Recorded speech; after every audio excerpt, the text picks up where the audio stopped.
Dünyanın 7 möcüzəsi. Xeops ehramı.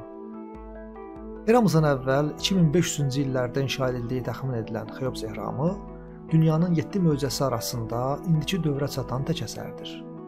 Misir firavunu Xeops üçün mavzoley olaraq inşa edilmişdir. Ehramın sahəsi 2,6 milyon kubmetrdir. Hündürlüyü isə 146,6 metrdir. Piramida 2,3 milyon əhəng daşından kəsilmiş daş bloklarla tikilib və ümumi çəkisinin isə 6,75 milyon ton olduğu ehtimal edilir. Semramidanın, yəni Babilin asma bağları.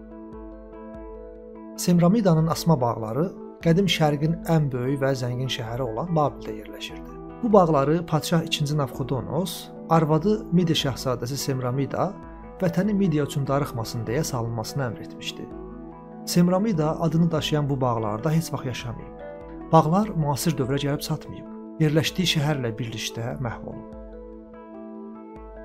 Olimpdə Zevsin heykəli. Zevs heykəli eramızdan əvvəl 430-cu illərdə qədim Yunanların baş ilahı Zevsin şərəfinə Olimpdəki Zevs məbədi üçün heykəltaraş Fidi tərəfindən hazırlanmışdı. Heykəlin oturduğu döşəmə 6,5 metr genişlikdə və 1 metr hündürlükdə, heykəlin özü isə 12 metr hündürlükdə idi. Üzərində qədim Yunan tanrıları və Sfinks kimi mistik heyvan fiqurları təsvir edilmişdi. Heykəlin dərisi fil dişindən, saqqalı, saçları və paltarı isə qızıldan idi. Heykəl 460-cı ildə baş verən böyük bir yanğında tamamilə yox olmuşdu. Daha sonra 1829-cu ildə Olimp dağında heykələ aid bəzi parçalar tapılıb, Fransaya aparılmış və Parisdəki Louvre muzeyində sərgilənməyə başlanmışdır. Artemida məbədi. Qərbi Anadolunun qədim şəhəri Efesdə yerləşən məbədin təməlləri eramızdan əvvəl 7-ci əsrə kimi gedib çıxır. Məbəd Efesin bəzən Diana da adlanan bərəkət və doğruluq ilahəsi Artemidanın şərəfinə tikilmişdi.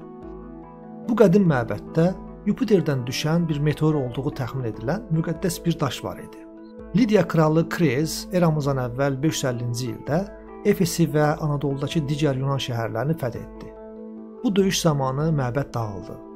Krez memarlıqda əvvəlkilərin hamısını kölgədə qoyan yeni bir məbəd tikdirdi.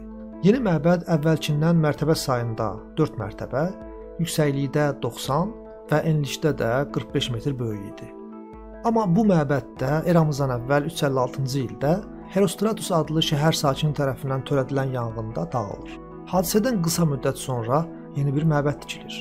Romalı tarixçi Piniliyə görə yeni məbəd 130 metr uzunluqda və 68 metr enində idi. Tavanı yüksəkliyi 18 metr olan 127 ədəd sütun dəstəkləyirdi. Tikinti 120 il davam etmişdi. Lakin bu məbəd də Qotların 262-ci ildəki basqınında şəhərlə birlikdə dağıdıldı. Bu hadisədən bir əsr sonra Roma imperatoru 2. Konstantin Efesi bərpa etsə də xristian olduğu üçün məbədi bərpa etdirmədi. Hal-hazırda məbədin dövrümüzə çatan qalıqlarının əksəriyyəti Britaniya muzeyində saxlanılsa da, Türkiyədəki qədim Efes şəhərində onun bir-iki qalığı sərgilənir. Rodoslu Kolos heykəli. Rodos şəhərindəki limanın girişində yerləşən 32 metr hündürlüyündə tunç heykəl Yunan günəş tanrısı Helios şərəfinə uzadılmışdı. Eramızdan əvvəl 305-ci ildə Makedoniyalı İskəndərin davamçıları olan Antigonidlər Rodosa hücum etdilər və mühasirə bir il davam etdi. Eramızdan əvvəl 304-cü ildəki sülhdən sonra Rodoslular tanrılara minnətdarlıqlarını bildirmək üçün heykəl tikdirmək istədilər. Heykəl dövrünün məşhur heykəltaraşı Lissipin şagirdi Xares tərəfindən 12 ildə tikilir və eramızdan əvvəl 282-ci ildə inşaat tamamlanır. 32 metrlik tunç heykəldə gənc oğlan təsvir olunmuşdur.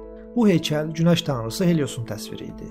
Heykəl eramızdan əvvəl 226-cı ildə baş verən zəlzələ nəticəsində ən zəif yeri olan diz nahiyəsindən qırıldı. Rodoslular Misir firavunu 3-cü Ptolomey tərəfindən bərpa üçün kömək təklifi alsalar da, bir kahinlə məsləhətləşdilər və bunun Heliosu incidəcəyindən qorxub köməkdən imtina etdilər. Heykəl təxminən 900 il xaraba vəziyyətdə qaldı. 653-cü ildə 1-ci Muaviyyənin başçılıq etdiyi ərəb qoşunları Rodosu ələ keçirdi və heykəli əridərək tuncunu 900 dəvəyə yükləyib Edessalı, yəni Şanlıurfalı yəhudi tacirə satdılar. İskəndəriyyə mayakı. Mayak eramızdan əvvəl 332-ci ildə Böyük Roma sərkərdəsi Makedoniyalı İskəndərin şərəfinə adlandırılmış şəhərin əsasının qoyulması ilə bağlıdır. Eramızdan əvvəl 332-ci ildə Makedoniyalı İskəndərin ölümündən sonra şəhər Misirin yeni hökmdarı 1-ci Ptolemey Soterin hakimiyyəti altına keçmişdir. Eramızdan əvvəl 290-cı ildə Ptolemey Faros adasında nəhəng mayak tikilməsi əmrini vermişdir. Mayakın tikintisinə məşhur Yunan memarı Knidli Sostrak rəhbərlik etmişdi. Təxminən 150 metr hündürlüyü olan mayak 3 yaruslu güllədən ibarət idi. Faros mayakı 1500 ildən artıq müddətdə gəmilərə yol göstərmişdir. 1326-cı ildə baş vermiş güclü zəlzələ dünyanın ən böyük memarlıq əsərlərindən birini yerlə yeksan etmişdir. İskəndəriyyə mayakının qalıqları 1944-cü ildə arxeoloqlar tərəfindən aşkarlanmışdır. Sonralar tikilinin surəti kompüter modelləşdirməsi vasitəsilə qismən bərpa edilmişdir. Halikarnas mavzoleyi. Mavzoley Kariya hökmdarı Mavsolun sərdabəsi Halikarnasdakı, yəni indiki Türkiyənin Bodrum şəhəri. Bu əzəmətli məqbərə eramızdan əvvəl 4-cü əsrdə hökmdar Mavsolun arvadı Məlikə Artemisa tərəfindən tikdirilmişdir. Bura Ziqqurat, yəni müqəddəs dağ hesab olunurdu. Yəni o eyni zamanda həm sərdabə, həm məbəd, həm də abidə idi. Mavzoley sözü Kariyanın qəddar hökmdarı Mavsolun adından yaranmışdır. Sərdabə Makedoniyalı İskəndərin işğalına 1-ci minilliyin əvvəlində də piratların hücumuna dözə bilmişdir. Lakin 15-ci əsrin əvvəllərində Maltayalılar Kiçik Asiyaya gəlmiş və binanı yerlə yeksan etmişlər.